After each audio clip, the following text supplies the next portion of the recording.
Welcome, everyone. Welcome to the second webinar of the year hosted by SaleFish. We're going to talk today on how PropTech is shaping the future of real estate. SaleFish, as you probably know, is a global leader in software solutions and apps for residential real estate developers, builders, and agents. My name is Jeanhy Shim, and I'm the president of Housing Lab Toronto, and I will be your moderator today for an exciting panel discussion with three PropTech pioneers. We have with us Rick Haws. He's the president and co-founder of SaleFish. We have Paul Golini. He's an investor and partner at Delos. And we have Fred Cassano. He's a partner and national real estate tax leader at PricewaterhouseCoopers. So today we're going to be discussing PropTech from all the different various perspectives of PropTech. We may all be familiar with only one, small part of it. Our three PropTech pioneers are going to share recent advances in the field of PropTech. They're going to talk about challenges and opportunities, including the role of sales software. And then they're also going to talk about how to mitigate ongoing concerns with privacy and security issues, et cetera. So just a quick housekeeping note, you may notice that there's a poll that you were asked to complete when you entered the webinar. If you could please fill that out, and we'll be sharing the results at the end of the webinar. So we'll start off with a quick self-introductions with everyone. If I could start with Fred, if you can introduce yourself quickly. Hello, everyone. Thank you, Jeannie. And it's interesting you mentioned I'm a pioneer. I think in this world of PropTech, we're still in its infancy, but I am the national real estate tax practice leader, but I work closely with our technology partners to assist with PropTech strategy. And we'll go into more of that in a moment. And it is an exciting area to make sure all of our real estate clients, understand what the data and PropTech strategy is for their business. So looking forward to the discussion. Great, thanks, Fred. Paul, did you want to introduce yourself? Thanks, Jeannie. Good morning, everyone. Paul Golini, co-founder of Empire Communities, been involved in the development and home building industry for over 30 years. And over the pandemic, I found the opportunity to pivot. It's never too late to change, and change is good. And with that, I really saw that there were huge opportunities at the intersection between technology and real estate. And I did get involved in two companies that I'm excited to speak about today as well. Wonderful. And lastly, Rick. Hey, good afternoon, everybody. My name is Rick Haws. I'm the president and co-founder of SaleFish Software. I personally want to thank everybody for taking time out of their day to come and join the webinar today. That's great. Also want to thank Jeannie, Fred, and Paul for joining us. It's going to be a fun time. The four of us here, we come from different facets of the PropTech spectrum, and we all have different perspectives on the industry. So I think we're going to be able to shed some light on how vast the real estate software technology industry is. And I know from preliminary conversations that I had with Paul and Fred that I learned a lot myself from the kind of stuff that they're up to. And it's really interesting. So I hope we can shed some light on that. Looking forward to getting started. Wonderful. Thank you, gentlemen. So let's jump right in. So according to PricewaterhouseCoopers, the emergence of PropTech will act as an asset class in four crucial areas: processes, data, property, and investment strategies. There's no doubt that PropTech has been increasing efficiency and is a key driver for assisting business continuity in the real estate industry. In some areas, we've seen PropTech adoption accelerate since the beginning of the pandemic. So before we dig deeper into what this means, let's take a step back. The word PropTech is a widely used buzzword that's not always clearly defined. So I'll start with, what the heck is PropTech? How would you define it? And how is your company involved in the sector? So let's start with Fred. Yeah, it is a big word.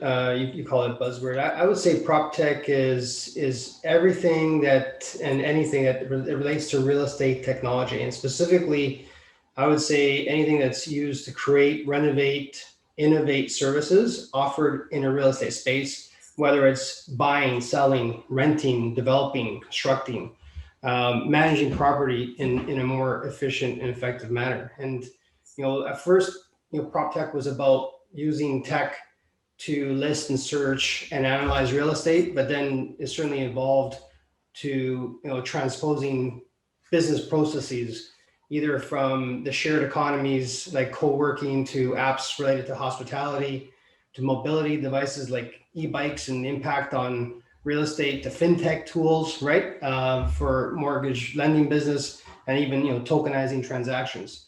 To now, the use of drones, either for security or window washing or de-icing condos, VR and AR to help real estate sales centers. So it's certainly expanded the footprint. But again, it's all related to technology solutions helping with your real estate problems. So that's the way I would define it. I don't think we narrowed the gap, but certainly that's my definition. Yeah, it's pretty wide definition, Fred. Paul, did you want to share with us your definition of PropTech and how your company is involved in the sector? I think he may have... I think Paul has. Okay, so let's move on to Rick. Rick, Paul, I'm sure is signing back on. Sure. I mean, Fred did a great job. I mean, there's obviously a lot of different swim lanes, as we call them, when it comes to PropTech. The more traditional ones you're talking about, like he says, listing services like Zillow and these kinds of things, even the Airbnbs. Definitely analytics gets really into PropTech quite deeply, and we're going to start getting into other things like big data and AI and these different kinds of things. So I think it's really completely all encompassing. We're in the software suite, essentially. So we can talk about a little bit about that in a minute. Okay, great. Thanks, Rick. And Paul, welcome back.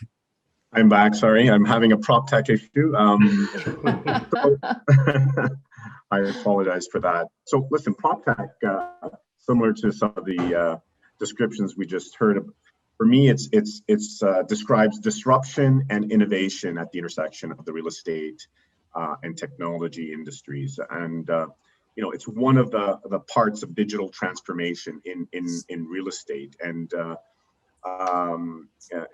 it's important to understand that no matter how you define PropTech, it's the intention here is to enable us to better understand and have an impact on building cities, and as I described what Delos does on its occupants. And so whether you're an owner, an occupier, a customer, I think it enables us, as Fred mentioned, to buy, manage, develop, and sell our real estate assets in a more efficient way.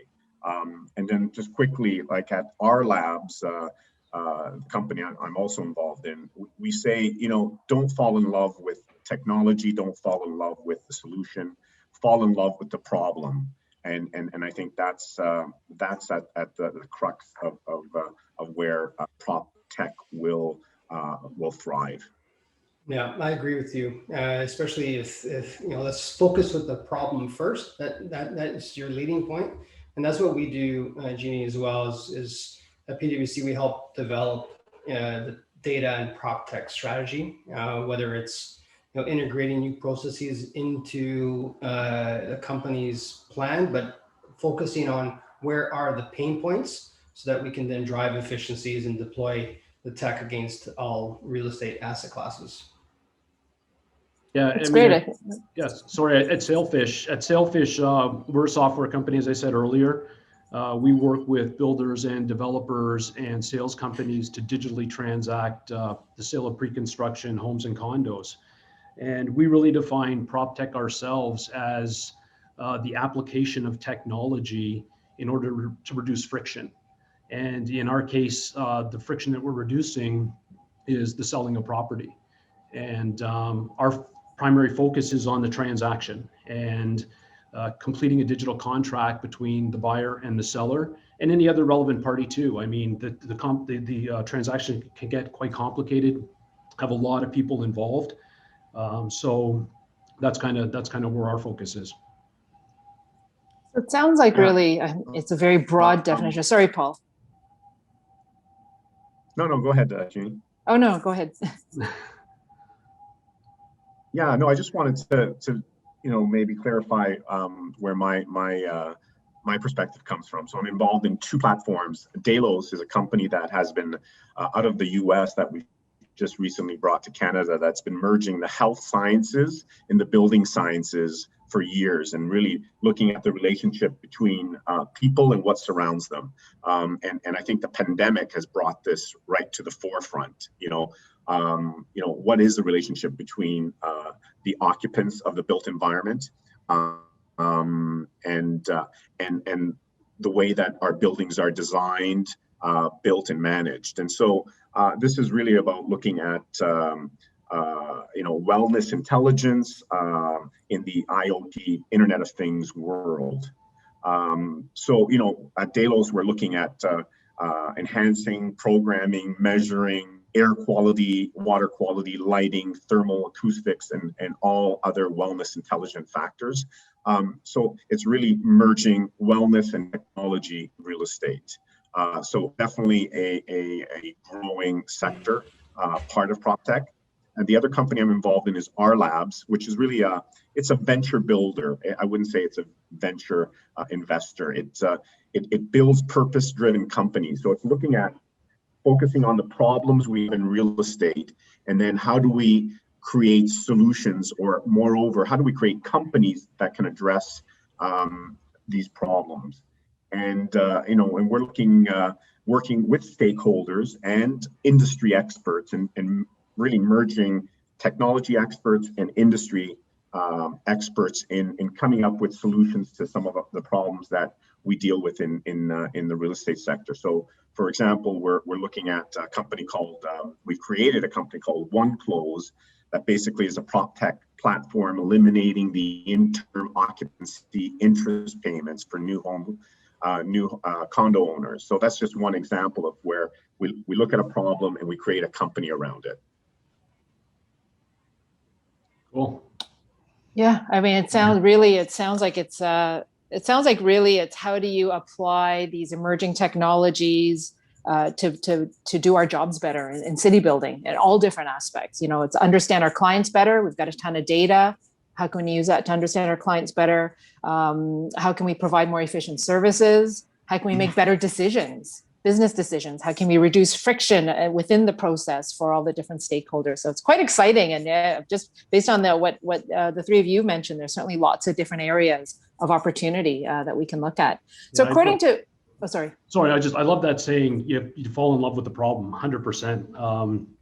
For 16 years, we've been simplifying the process by removing layers and automating, and it's all about creating for us a more accurate and seamless transaction and being transparent and everything like that. We're all about that. We love the transaction. I love that saying. Mm-hmm. Wonderful. So let's so now that we kind of have a sense of what PropTech means and where you guys are all involved, according to PropTech Collective's PropTech in Canada 2021 report, the fastest growing city in North America and the largest technology hub is Toronto. We have 24,000 tech companies employing over 270,000 workers in the GTA. Also, some of the fastest growing categories within residential PropTech are rental management, agent tools, home improvement and maintenance, and property data and appraisal. What other categories are important to address? And what do these growing segments mean for the real estate industry? Paul, did you want to kick us off with that? Sure, thanks, Jeanny. Really, Toronto, we have it all. We have one of the largest representations of the real estate asset class in the world, and we have an incredible talent pool, and we have experts in technology. So there's no reason why we can't truly be a world leader in PropTech here. In terms of categories, one that is related to the Delos and wellness space that I'm involved in is ESG. And we're hearing more and more about ESG, which stands for basically environmental, social, and governance.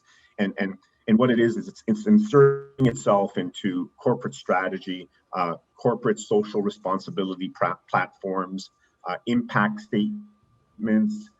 There are a lot of institutional funds that are incorporating ESG into what they do. So focus now that for years we've been focused on sustainability.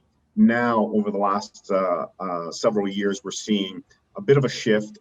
Sustainability is still at the top of our objectives, but social, especially during the pandemic, we've seen a shift in looking at, yes, climate change is at the top of the agenda, but really how the built environment affects our clients, our employees, our customers, and all stakeholders has really become important. And part of social, obviously, is diversity, which has also become important. And then the G stands for governance. And so I think there's a true opportunity at the intersection of ESG and measuring and making intelligent decisions when it comes to the way that companies are investing, millions, if not billions of dollars in this sector, and how PropTech can assist and is part of the solution when it comes to measuring and enabling impact. So that's that I see as a growing opportunity, and whether it's a segment or a sector of PropTech, it is a part of the real estate industry that we're going to see some major growth around. How prominent is it? How prominent is it now, Paul? Well, we found that like the United Nations survey of global real estate investors found that we're managing over 1.1 trillion in assets, and in the survey they found that 93% include ESG in their decision-making criteria now. So this is an important growing aspect of the way that companies, whether small or larger institutional players, are deciding where to put their money. And if they're going to put money in a sector and dedicate funds, they want to be able to measure return, measure impact, and that's where PropTech comes into play. How does technology help in facilitating the goal? And I think Fred is going to speak to data, but data is a big factor here when trying to understand if there's a return on investment when it comes to ESG investments. Mm-hmm. Yeah, Fred, I mean, from your perspective, what are the other categories that are really important to address in this growing area? Sure. Jeanhy, first of all, you mentioned the PropTech Collective Report showcasing Canadian PropTech. I think it was a fantastic report under the leadership of Courtney Cooper. I strongly encourage everyone to sift through it, because you talk about the whole ecosystem. They did a good job in terms of mapping different companies in many different ways. So really good representation. I think there's a few things that's next in terms of PropTech. One is big data analytics. We're spending a lot of time at PwC sifting through 2,000 data points to help with predictive analytics, whether it's site intelligence or optimizing portfolios, highest and best use studies. And I think big data analytics is probably going to be the next big thing for PropTech for a few reasons. And I think over the last few years, people have been, and organizations have been collecting data, right? They've created this data lake, and then we move towards maybe structuring the data so that we can read it, we can compare it, we can make sense of it against maybe a common standard, and we're still working towards that. So once 5G is in place and we can collect and analyze more data faster with increased latency, I think that there's going to be a number of technologies that will really start shaping the real estate world, whether it's autonomous vehicles and how we need to bring the cars into the fold, smart infrastructure, like smarter control of remote devices, to machine learning and enhanced sensors. So I think big data analytics, we're only at the beginning, right? And it's the combination of all these things and being able to make better decisions, predictive analytics. I think that's going to be the biggest area that's is going to come. The other comment I would make is in 2021, mainly because of the pandemic, PropTech investments shifted more towards cost containment necessity rather than chasing the shiny toy or the dashboard or the finding the next unicorn. So it became more about business continuity.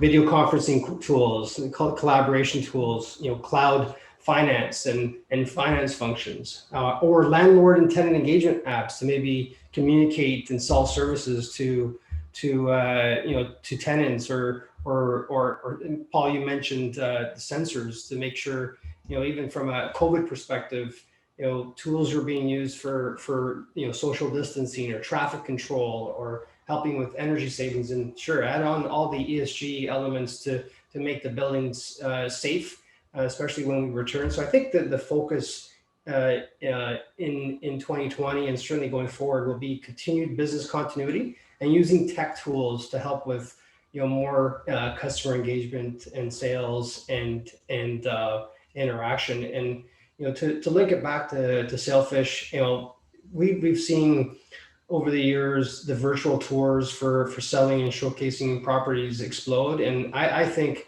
we're going to see more in that area, whether it's more interactive tools, different formats, voice activated devices that can help prospective buyers through a home.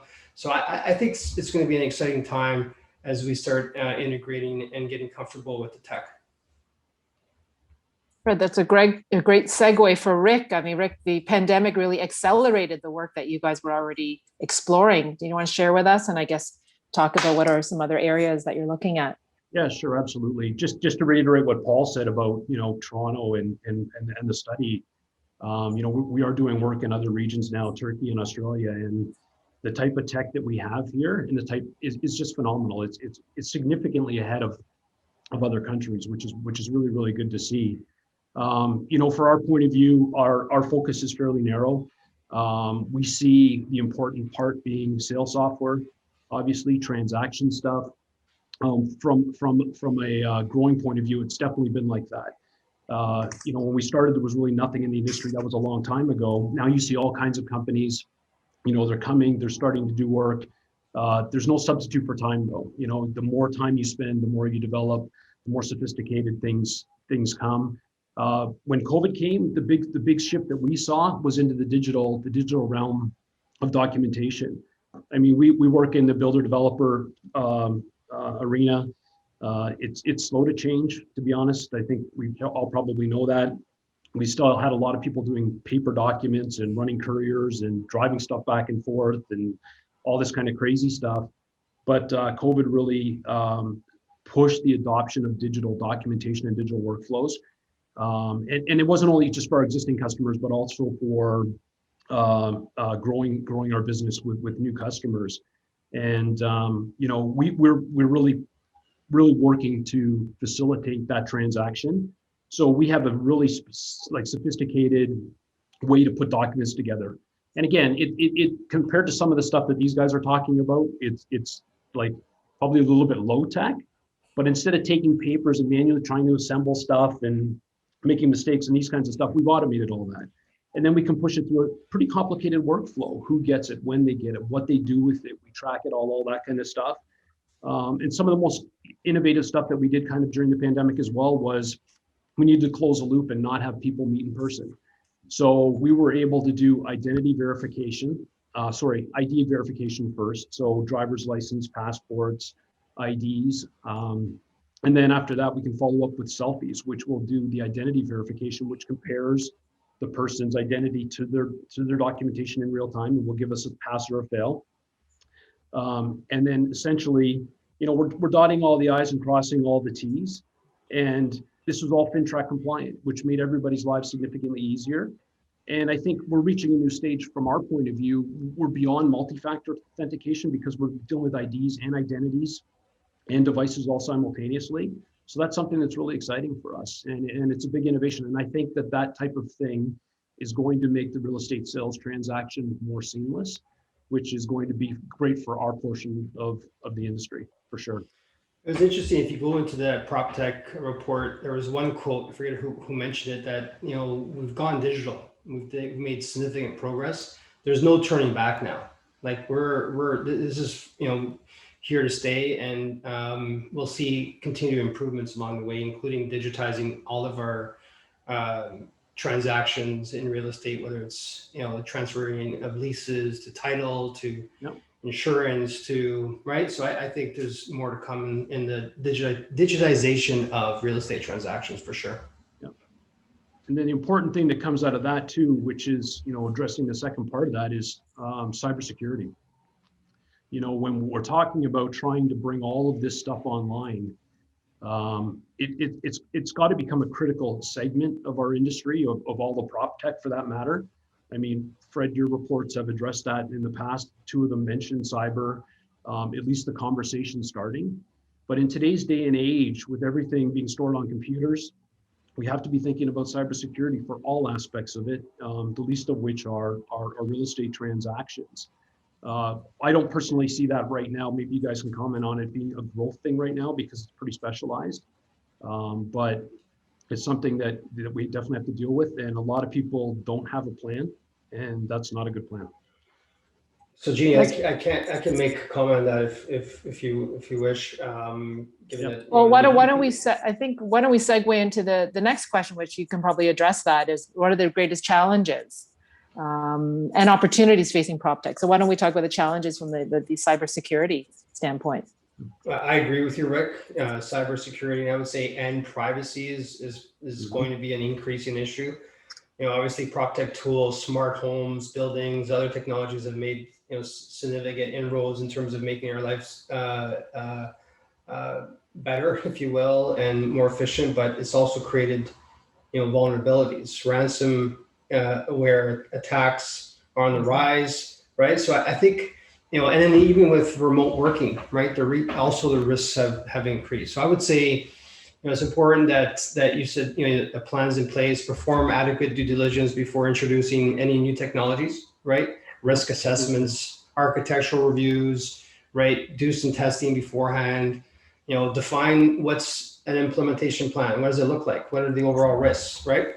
And then monitor, making sure that malicious activity is reported and caught in time, and more importantly, even at the end, is if something does happen, what's the incident response and crisis plan? So we're spending a lot of time in this area for sure, and we can certainly assist. And Jeanhy, I think the other challenge in all of this, and this being the digitalization space, is talent, right? Mm-hmm. Finding talent with the right skill set is very important. It's important that as companies introduce, promising new technologies like automation or project management tools, that we're upskilling our talent, that we have the right talent.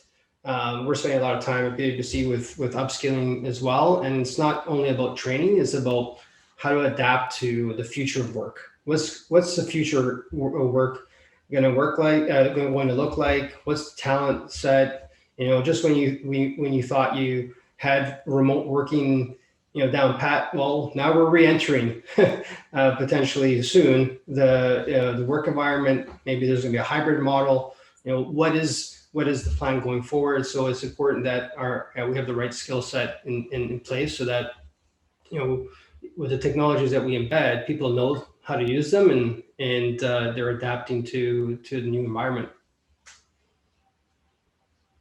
Thanks, Fred. Paul, did you want to share with us what you think some of our great challenges, and maybe we can talk after about opportunities? Absolutely, and not to put a downer on the whole webinar here, but we're talking about one of the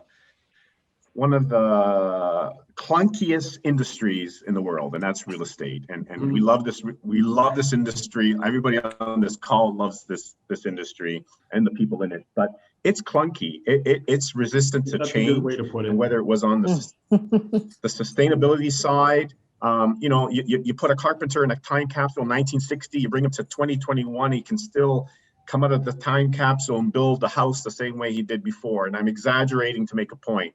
But the fact is that we're slow to change. And so there's not a lot of, apart from the big companies, and if we're talking about, Oxford, Cadillac Fairview, the institutional investors, that's different. But the small to medium firms, are they willing to take the risk and make the investments in PropTech, in transformation, market transformation strategies when we're already making money. Like let's call a spade a spade. You know, we've been lucky in this industry. You know, we're on this great 20, 30-year run, despite the naysayers. So how do you convince companies and owners and investment strategists to invest in PropTech when your returns are already off the chart? So you know, it takes something like a pandemic to force us to change. So I think that's always been one of the challenges. Real estate is slow to change, but it's happening. I'm hopeful, so don't take me the wrong way. And then the other challenge, and from a perspective, from like a Delos wellness perspective, I can tell you, you know, we're dealing with measuring sensors, let's call it in a commercial space. So let's say we want to introduce wellness technology, PropTech, to a company, but you're dealing with a multi-layered supply chain. So we need to talk to the landlord, we need to talk to the tenant, we need to know who are all the stakeholders and who are making what decision, and how is it being measured at each stakeholder level. So in introducing a well certification standard and the hardware that measures it and improves the built environment, let's say at an office building downtown, you know, we're talking to Oxford Properties, we're talking to the banks, we're talking to ESG people, HR people, and so navigating through this multi-layered, somewhat complicated structure sometimes is difficult, because if I'm just speaking to you, Jeanhy, and I'm saying, listen, is wellness important? Yes. Are you interested in improving the health and safety of your employees? Yes. That's a conversation we can have. But when you throw in a multi-layered stakeholder environment, sometimes it's difficult to get to the decision makers. So that's a couple of the two challenges that I see. Great, thanks. Why don't we, Rick, did you want to weigh in on what from your perspective, greatest challenges? Yeah, I mean, I definitely agree that the challenge is adoption to some degree. People they're not really able to evaluate at our level anyway. Bigger businesses for sure, they have different ability, they have different expertise in evaluating opportunities. But when you're talking about small and medium-sized businesses, it's hard for them to rationalize trading off a salary or two, for example, for software. But there's so much residual value in adopting the PropTech that they can't realize. I can't even tell you the number of customers that we have who originally were like, I'm going to try it once. I don't think I'm ever going to use, and they will not work without it anymore because it's so widespread. The number of stakeholders who get involved with it, who get the benefit out of it, and it easily pays for itself. And I think that's to Fred's point. Like, we got to be able to have subject matter experts in there. I think you mentioned this, and they got to be able to go in there and define the problem, find the right solution for them, and help them to implement it. And if we can get to that point, I think we can really turn a corner. So I'm just being mindful of time here, and why don't we, so we talked a lot about challenges. I guess let's talk about opportunities, and maybe we can roll that into our next question as well. If somebody wants to get started in implementing some of the PropTech we've discussed today, you know, what are the steps they should take? And maybe you can also talk about opportunities you see moving forward. Should we start with Fred? Yeah, I think, you know, there's two ways to answer your questions. There's a corporate perspective, and then there's the individual perspective, right? So, Paul, you mentioned cultural changes. You know, sometimes when you start developing a tech strategy, I think you need to understand, is it going to be internally led, or am I going to take it outside the organization? If you're going to try to do innovation internally, then it's important to hire someone specifically leading the challenge. You can't do innovation at the side of your desk. It can't be, you know, Friday afternoon when I've done everything, I'm going to think about innovation. It has to be top of mind, multiple multidiscipline team. You forgot to mention in that list, the engineers need to be involved and finance people need to be involved. It's very important. And then I think it's important to get the base hits, the early ROIs to accelerate adoption, right? So that you can get operating efficiencies, and then people start buying in and say, okay, I get it. Let's do more. So that's an internal innovation, but it's not for everybody, right? So sometimes it's best to take it outside, right? So maybe do the sandboxing or beta testing or vetting through ideas in a different organization like in our labs, where you can be free of all internal biases. It's a safe space to try and fail fast and all the wonderful things around innovation, and then bring it to your organization. So that's an option as well. So that's one way to get started. From an individual perspective, I would say you need to get plugged into the ecosystem. Again, going back to the PropTech report, they do a really good job in understanding who are all the stakeholders. Get plugged into our labs community, get involved in the PropTech collective, the Techstars. If you have an idea, there's the Techstars Accelerator program that Colliers put together 3 years ago.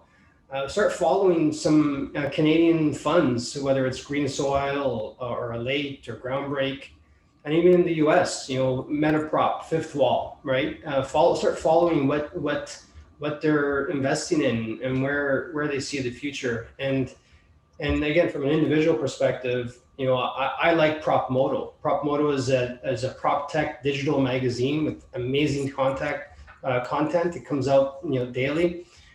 So you're top of mind and ready to tap into the ecosystem. So you can say, hey, how does this opportunity or solution potentially help answer one of my problems in my business, right?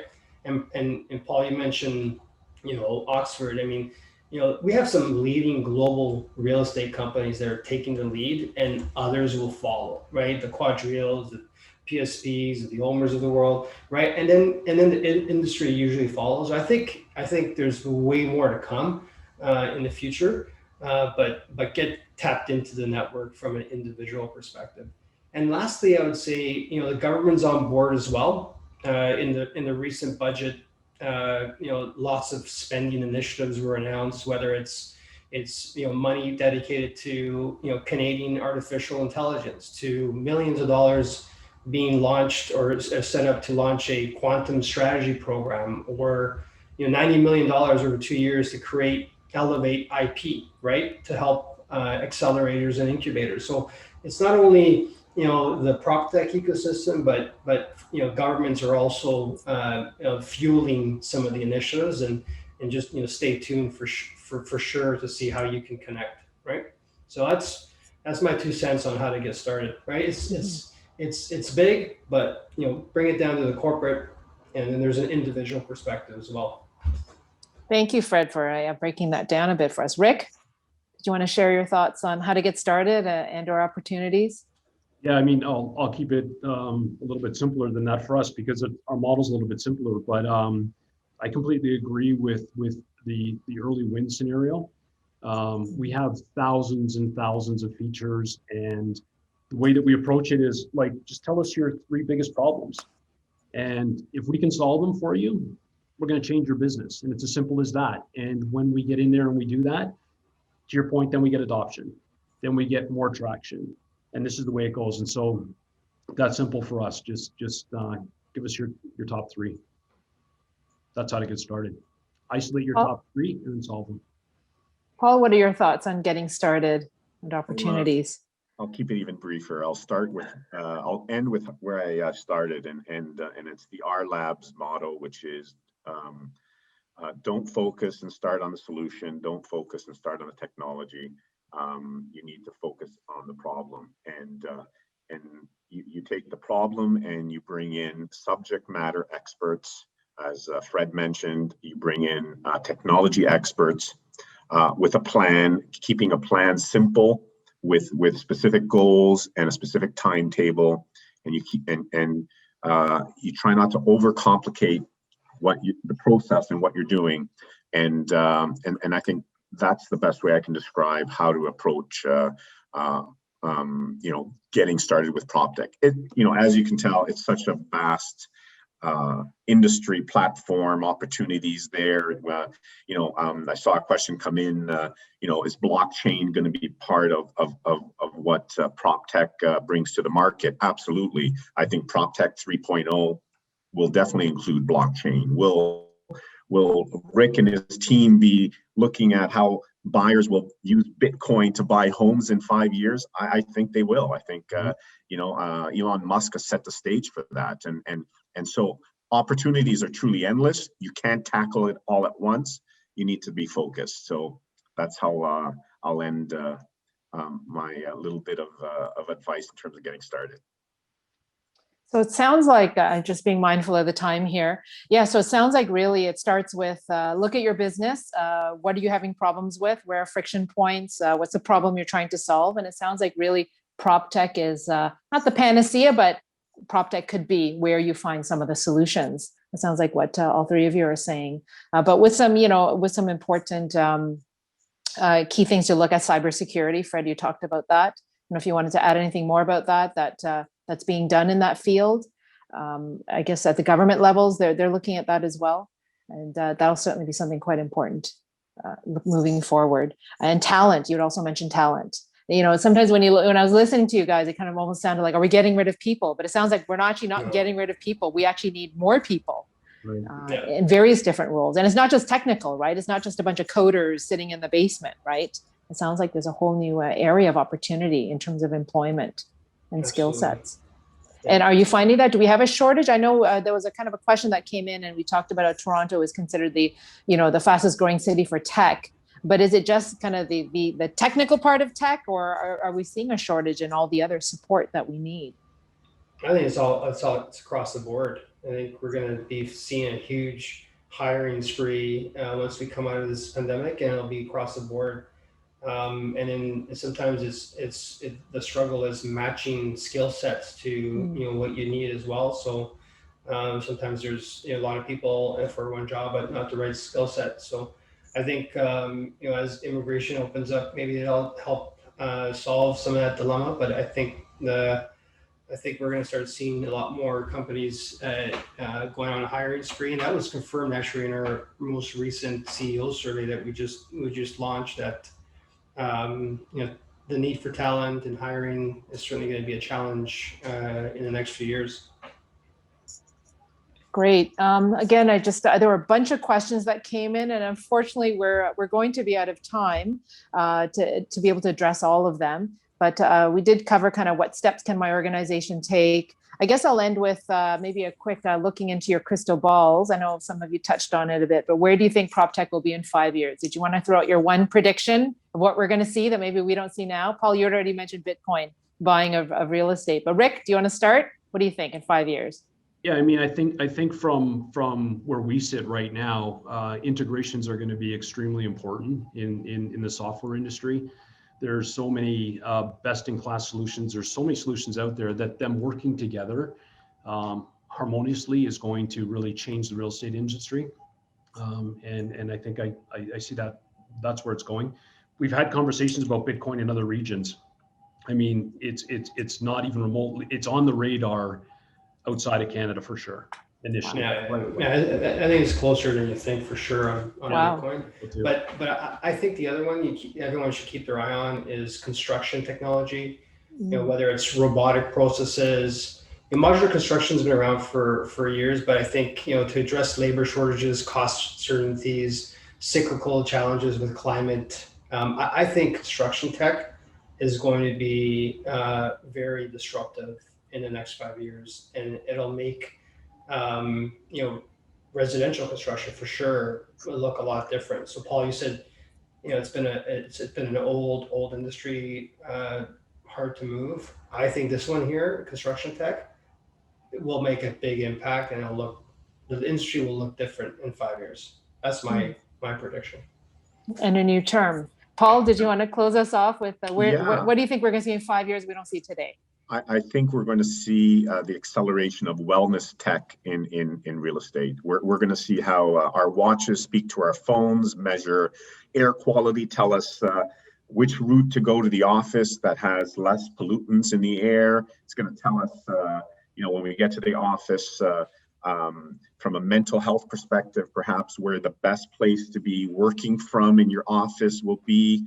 I think we're going to see really it's about integration, as Rick mentioned, but I think wellness technology as it relates to the built environment, it was going to see some huge inroads. Wow, thank you very much, gentlemen. I apologize, we have to kind of cut it off, but we're at the end here. I just wanted to share quickly the results from our poll, if they can be put up. Where is everyone tuning in from? Okay, mostly from Ontario, but some folks from Western Canada and outside of Canada. Most people, well, kind of equal. I'm somewhat familiar with PropTech, where I don't have any knowledge. And what industry are you from? Majority of our the viewers today, real estate sales, building and development, and some other. So thank you so much for sharing, for answering our poll today. And I just wanted to thank everyone quickly for participating today. I know we're all very busy, and thank you, SaleFish, for hosting this webinar. And just I mentioned quickly that SaleFish does host quarterly webinars. So if you want to learn more, you can visit the SaleFishsoftware.com website, and you can sign up to receive their newsletter and to receive exclusive updates on future webinars. So thank you very much, gentlemen. This has been wonderful. And I hope everyone's going away knowing a little bit more about PropTech, or maybe a lot more. And now we have some new tech terms, right? Construction tech, wellness tech. So all these, maybe those are future webinars as well. So thank you very much, everyone. Stay safe and get vaccinated. Thank you, everybody. Thank you. Bye-bye. Bye.